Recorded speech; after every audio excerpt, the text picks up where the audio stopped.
झंडुमरी जी बुफार शाख के 15 फुट जो घारो लगी वियो। घारे जो पानी ॻोठनि तरफ़ वधण लॻो। फसुल पानी हेठि घारे बाबति आपाची अमलदारनि खे इतला बि कयो वियो, पर कोई न पहुतो। ॻोठाणनि पंहिंजी मदद पाण तहत घारे ते ज़ाब्तो आणण में मसरूफ़ आहिनि। हिकु भेरो ॿीहर अवां सां ख़बर शेयर करे झंडुमरी जी बुफार शाख के 15 फुट जो घारो पइजी वियो आहे। घारे जो पानी ॻोठनि तरफ़ वधण लॻो। फसुल पानी हेठि अची विया। घारे बाबति आपाशी अमलदारनि खे इतला कयो, पर को बि न पहुतो। ॻोठाणा पंहिंजी मदद पाण तहत घारे ते ज़ाब्तो आणण में मसरूफ़ आहिनि। तफ़सील ॿुधाइण लाइ असां सां लाइन ते मौजूदु आहे आवाज़ न्यूज़ रिपोर्टर सनाउल्ला थेबो। जी सनाउल्ला, वधीक छा अपडेट्स आहिनि, आगाह कजो।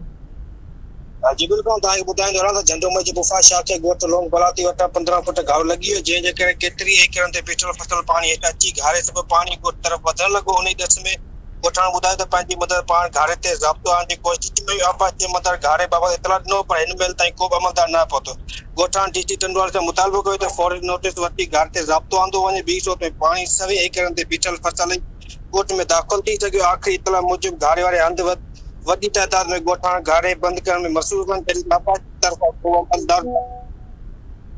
ठीकु आहे, मुंहिंजी महिरबानी सनाउल्ला अपडेट करण जे लाइ।